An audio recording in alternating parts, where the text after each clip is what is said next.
నమస్కారం. Welcome to Suman TV. నేను గీతాంజలి. ఫిబ్రవరి 26వ తారీఖున మహాశివరాత్రి అండి. ఈ సందర్భంగా ఇంట్లో ఏ విధంగా మనం పూజను చేసుకోవాలి, ప్రత్యేకించి జాగరణ ఎలా ఉండాలి, అలాగే ఆ శివయ్య ఆరాధనలో మనం ఎలా ఉండాలి, ఆ స్వామిని ఎలా మనం ప్రసన్నం చేసుకోవాలి తెలుసుకుందాం. వివరించేందుకు ప్రస్తుతం మనతో పాటు ఉన్నారు లలిత ఉపాసకురాలు, లలితా పరివార్ సంఘ వ్యవస్థాపకురాలు డాక్టర్ అరుణపేరి అమ్మగారు. వారితో మాట్లాడదాం. అమ్మ నమస్కారం. శ్రీమాత్రే నమః. శ్రీమాత్రే నమః. అమ్మ, శివరాత్రి చాలా విశేషం. మహాశివరాత్రి, ఏడాదికో శివరాత్రి అంటారు. ప్రత్యేకించి ఆ రోజున ఎలా పూజ చేసుకోవాలి అంటే జాగరణ ఉంటాము, అలాగే ఉపవాసం ఉంటాము. కానీ నియమంగా ఈ పని ఖచ్చితంగా చేయాలి, ఇలా శివరాత్రి జరుపుకుంటే చాలా మంచిది, ఆ శివయ్య అనుగ్రహం ఉంటుంది అని అలాంటి నియమాలు ఏమన్నా ఉన్నాయమ్మా? ఏ విధంగా మేము శివరాత్రిని జరుపుకోవాలో వివరించండి. తప్పకుండానమ్మా. మనకు వస్తోంది శివరాత్రి. అవును, త్వరలోనే వస్తోంది. అవును. శివరాత్రి, దీన్ని మనం లింగోద్భవ టైం అంటాం కూడా. రాత్రి 12 గంటల టైంకి లింగోద్భవ టైం అని కూడా అంటాము. అసలు ఈ లింగోద్భవం ఎలా జరిగింది, అది మనం శివరాత్రి అని పేరు ఎలా వచ్చింది, లింగోద్భవం ఎలా జరిగింది అది తెలుసుకుంటే అర్థమవుతుంది. ఇది జరిగిన ప్లేస్ అరుణాచలం. అరుణాచలం నేను చాలా షార్ట్ లో చెప్తాను, చాలా పెద్దది ఉంది, షార్ట్ లో చెప్తాను. బ్రహ్మ విష్ణు వాళ్ళిద్దరూ కూడా, వాళ్ళిద్దరిలోనూ నేను గొప్ప అంటే నేను గొప్ప అని వాళ్ళిద్దరిలో ఒక ఇది వస్తుంది అనమాట.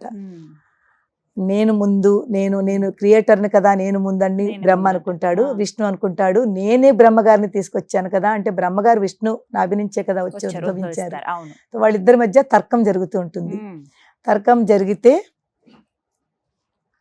వాళ్ళు శివుడి దగ్గరికి వచ్చి వాళ్ళు ఎవరు గొప్ప అని శివుడిని మధ్యలో పెట్టి శివుడే చెప్తాడు అనుకుని వాళ్ళు అక్కడికి అడగడానికి వస్తారు. శివుడు ఏమీ మాట్లాడకుండా నవ్వి వాళ్ళిద్దరి మధ్యన ఒక చిన్న కాంపిటీషన్ పెడతారు. వాళ్ళిద్దరి మధ్యన బ్రహ్మగారికి అంటారు, నువ్వు పైకి ఊర్ధ్వలోకంలోకి వెళ్ళి ఒక లింగం ఆకారంలో ఆ పైన ఎక్కడి వరకు ఆ లింగం ఉంది, ఎక్కడ స్టార్ట్ అయిందో అది చెప్పాలి, స్టార్టింగ్ పాయింట్ చెప్పాలి. విష్ణుకి ఎండింగ్ పాయింట్ చెప్పమని కిందకి పంపిస్తారు, అధోలోకాలకి అంటే పాతాళ లోకాలకి. ఇద్దరిని పంపించి ఎవరు అది కనుక్కుని వచ్చారో దాని తర్వాత నేను చెప్తాను ఎవరు గొప్ప అన్నది. బ్రహ్మగారు పైకి వెళ్తారు, విష్ణు కిందకి వెళ్తారు, అలాగ తిరుగుతూ ఉంటారు. విష్ణుకైతే ఎక్కడా ఇంకా ఎంత వెళితే కిందకే వెళ్తోంది ఆ లింగము. బ్రహ్మగారు కూడా ఎక్కడా స్టార్టింగే కనిపించట్లేదు. కానీ బ్రహ్మగారు అనుకుంటారు, తన తెలివి ఉపయోగిస్తారు. అక్కడ ఒక ఆవు కనిపిస్తుంది, ఒక మొగల పువ్వు కనిపిస్తుంది. వాళ్ళు అనుకుంటారు ఇక్కడ ఏదో ఉంది కాబట్టి వీళ్ళకి తెలుస్తుంది, ఈ స్టార్టింగ్ పాయింట్ ఇదేనా అని చెప్పి వాళ్ళు తెలిసే ఉంటుందని ఆవుకి మొగల పువ్వుకి అడిగితే వాళ్ళు పాపం ఏమి రెస్పాన్స్ ఇవ్వరు. వాళ్ళకి తెలియదు, నిజంగా వాళ్ళకి తెలియదు ఎక్కడ నుంచి స్టార్ట్ అయిందో. కానీ బ్రహ్మగారు వాళ్ళకి ఒక సజెషన్ ఇస్తారు, నాతోటి మీరు రావాలి, మీరు వచ్చి నేను వాళ్ళతో శివుడితో చెప్తాను, నేను చూశాను అని చెప్తాను, మీరు తల ఊపాలి, ఓకే అని ఒప్పుకోవాలి. బ్రహ్మగారు కదా వాళ్ళు అంటున్నారని అయితేనని మొత్తం ముగ్గురు వస్తారు. వచ్చిన తర్వాత శివుడు అడుగుతారు, నాయన స్టార్టింగ్ పాయింట్ కనిపించిందా అని. బ్రహ్మగారు నేను చూశాను, ఇదిగో సాక్ష్యాలకి ఇద్దరు ఉన్నారు ఇక్కడ, మొగలు పువ్వు ఉంది, వీళ్ళు సాక్ష్యం ఉన్నారు అని చెప్పి శివుడు వాళ్ళ కేసు చూసి మొగలు పువ్వును నువ్వు చూసావా అంటే అది ఒప్పుకుంటుంది. ఆవును అడుగుతారు, ఆవు తల నుంచి ఓకే అంటుంది, తోక వెనకాల కాదు అంటుంది. వెనకాల తోక కాదని నో అని చెప్తుంది. అప్పుడు శివుడు బ్రహ్మగారికి శాపం ఇస్తారు, నువ్వు అబద్ధం చెప్తున్నావు, నీకు స్టార్టింగ్ పాయింట్ కనిపించలేదు, కానీ వీళ్ళిద్దరిని సాక్ష్యం తీసుకొచ్చి నువ్వు వీళ్ళ చేత కూడా అబద్ధం చెప్పించావు. అందు గురించి బ్రహ్మగారికి 5 తలలు ఉండేవి, 5 ముఖాలు ఉండేవి. అందులోంచి ఒక ముఖాన్ని కట్ చేసేస్తారు, 4 ఉంటాయి అనమాట, అందుకే చతుర్ముఖ బ్రహ్మ. అలాగా అక్కడ బ్రహ్మగారికి పనిష్మెంట్ దొరికింది. మొగల పువ్వు ఎంత వాసనమ్మా, ఎంత సువాసన ఉంటుంది, అక్కడ పెడితే దానికి పూర్తి రూమ్ అంతా స్ప్రెడ్ అయిపోతుంది. దానికి శాపము, నువ్వు పూజకు పనికిరావు, అందుకని వాడరు, పూజకు పనికిరావు అని దానికి ఒక శాపము. ఆవుకి నీ పూజ ఎవరైతే చేస్తారో గోమాత కింద నీ ముఖం పూజ చేయరు, నీ వెనకాల పృష్ఠ భాగానికి పూజ చేస్తారు. పృష్ఠ భాగం కరెక్ట్ చెప్పింది, లేదు చూడలేదు అని చెప్పింది, అందు గురించి నీకు పృష్ఠ భాగానికే పూజ అందుకుంటావు నువ్వు అని. ఇలా అవుతుంది. రాత్రి అర్ధరాత్రి పూట ఒక లింగము అంటే ఆది అంతము లేని ఒక లింగోద్భవం ఏదైతే జరిగిందో అదే శివరాత్రి రోజున జరిగింది. అర్ధరాత్రి 12 గంటల తర్వాత లింగోద్భవం అంటారు దాన్ని. లింగం ఉద్భవించింది, తొలి లింగము ఉంది అనే ఒక ఆకారంతో లింగోద్భవ టైము లింగం ఉద్భవించింది. ఈ శివలింగము అంటే ఏమిటమ్మా అసలు? శివుడు అందుకు తర్వాత శివుడు ప్రతిమల కంట లింగములకి ఎక్కువ పూజ చేస్తారు. మిగిలిన దేవుళ్ళకి మూర్తులకి వాళ్ళ యొక్క మూర్తి ప్రతిమలకి పూజ చేస్తాం మనం, వాళ్ళ విగ్రహాలకు పూజ చేస్తాము. అమ్మవారైనా విష్ణువైనా రాముడైనా విగ్రహారాధన, కానీ శివుడికి లింగారాధన. దానికి ఎక్కువ ప్రాముఖ్యత. ఎందుకు తెలుసమ్మా? లింగానికి మీరు ఇది ఫ్రంట్, ఇది బ్యాక్, ఇది రైట్, ఇది లెఫ్ట్ అలా ఏం కనిపించదు. అంతా సమానమేవు, అంతా శూన్యములో ఉంది. అది అర్థం చేసుకోవడానికి లింగం అన్నమాట. ఇది కాలు, ఇది చెయ్యి, లేకపోతే ఇది ఇష్టు, అన్ని సమానమే. 4 దిక్కులు సమానమే. ప్రపంచం అంతా ఒకే శక్తిలో నడుస్తోంది. దానికి చెప్పడం గురించే ఆ లింగం అన్నమాట. ఆ లింగానికి మనం పూజ చేస్తాము.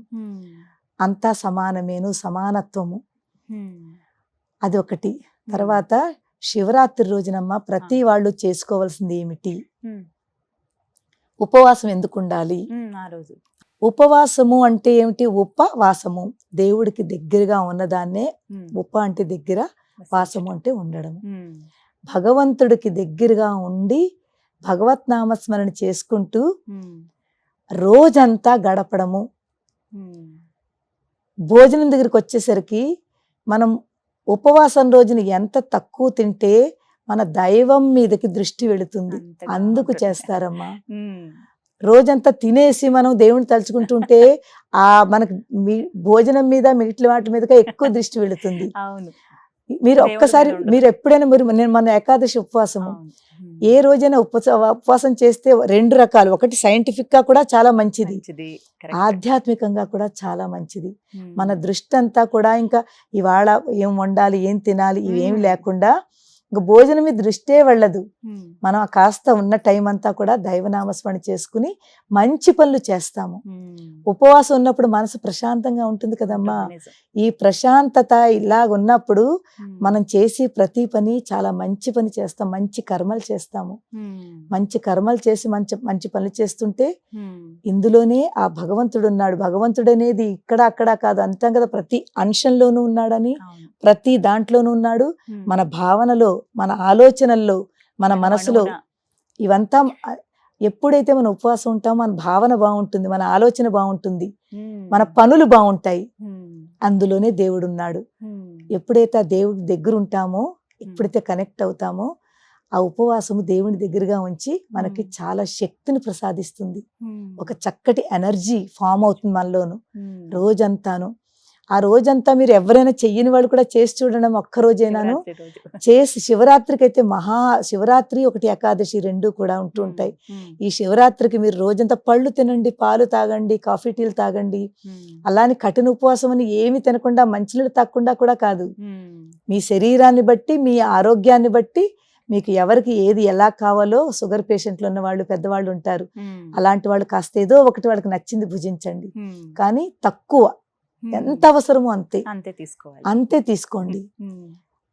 ఆ రోజున చేసి చూడండి. మీకు ఏమీ తినకపోయినా కూడా మీ బాడీ ఎంత శక్తిగా ఉంటుందో, మిగిలిన రోజుల్లో చెయ్యలేని ఎనర్జీగా పనులు ఎనర్జెటిక్ గా ఉంటూ ఆ రోజు ఇంకా ఎక్కువ చేస్తాము. అంత ప్రశాంతంగా ఉంటుంది మనసు. అది ఉపవాసం యొక్క ఇది. రాత్రి వరకు ఉపవాసం ఉంటాము. రాత్రి మనకి ఈ లింగోద్భవ టైంలో జాగరణ చేస్తాము. జాగరణ ఎందుకు చేస్తామంటేనమ్మా, శివరాత్రి ఏ రోజు వస్తోంది? అమావాస్యకు ఒక రోజు ముందు. ఎంత అద్భుతమైన రోజు అంటే చతుర్దశి అంటాం మనం. శక్తులు ఏదైతే ఉంటాయనమ్మా, రోజంతా కూడా మనకి ఈ శక్తి స్వరూపాలు ఏదైతే తిరుగుతాయో, చీకటి శివరాత్రి అంటే అమావాస్యకు ఒక రోజు ముందు అంటే ఒక చీకటి ఉంటుంది, అంధకారము. అంధకారం అంటే రాత్రిపూట ఏమిటి ఉంటుంది, కామ్గా ఉంటుంది, ప్రదేశం అంతా కూడా చాలా కామ్గా, అందరూ నిశ్శబ్దంగా ఉంటుంది. నిశ్శబ్దంగా ఉంటుంది. అవునమ్మా. నిశ్శబ్దంగా ఉన్నప్పుడు ఈ శక్తులు ఏవైతే ఉంటాయో ఆ శక్తులు యాక్టివేట్ గా ఉంటాయి. అమావాస్యకు ఒక రోజు ముందు ఈ శివరాత్రి రోజుని ఆ శక్తి స్వరూపాలు కూడా అలా చాలా యాక్టివేట్ గా ఉంటుంది. ఉంటాయి. ఎప్పుడైతే మనం జాగరణ చేస్తామో, ఉపవాసం ఉండి జాగరణ చేసి రాత్రి 12 వరకు 12:30 వరకు ఉంటామో, ఆ శక్తి ఎనర్జీ, శక్తి అంటే ఎనర్జీలు, ఆ ఎనర్జీలంతా కూడా మన లోపలికి వచ్చి మనని ఆ శక్తివంతంగా చేసి మనకు తెలియని ఒక మహాశక్తి మన లోపల ఫామ్ అయిపోతుంది జాగరణ చేస్తే. ఎందుకంటే తెలివిగా ఉంటాము. ఒకటి రాత్రి ఆ ప్రశాంతతలో ఉన్న శక్తులన్నీ కూడా మన లోపలికి చోటు చేసుకుంటాయి. ఇప్పుడు పూర్తి చీకటి ఉన్నప్పుడు ఒక్క చిన్న దీపం వెలిగించండి, మనకు ఎంత కాంతివంతంగా, ఎంత ప్రకాశము. ఆ శక్తులు మనలో ఆ ప్రకాశ రూపంలో ఒక జ్ఞానోదయం మనకు జరుగుతుంది. మనలో ఉన్న జ్ఞానము ఇంకా మనం పెంచుకుంటున్నాము.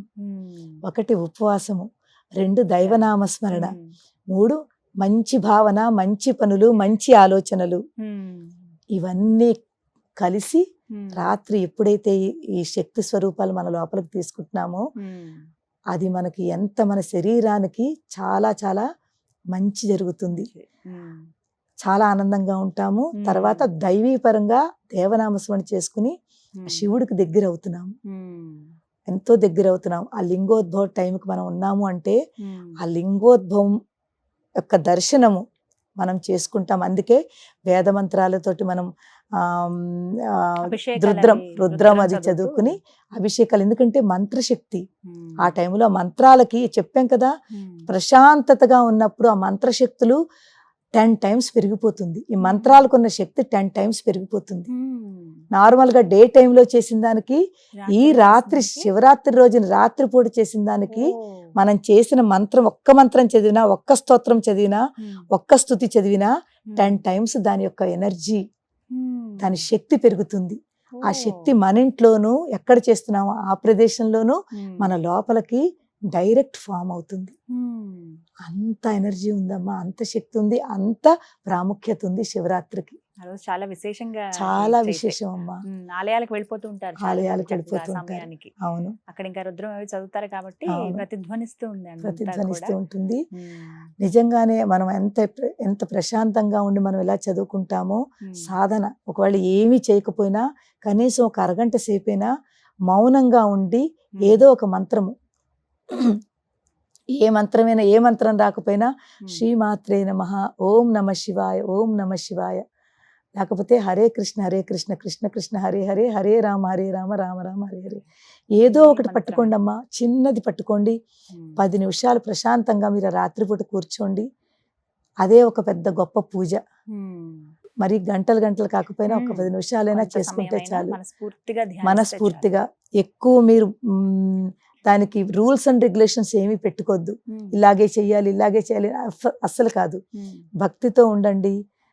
పూజలు చెయ్యాలి, ఇన్ని పుష్పాలు పెట్టుకోవాలి, అవన్నీ కూడా కాకుండా మీరు ఎక్కడో అక్కడ కూర్చోండి. దేవుడి రూమ్ లో కూర్చోకపోయినా పర్వాలేదు, ఎక్కడో ఒక చోట కూర్చుని ఆ దైవనామస్మరణ చేసుకుంటూ ఏదొస్తే చదువుకోండి. ఒక అరగంట సేపు శివయ్య గురించి మీరు టైం స్పెండ్ చేయండి, అంతే.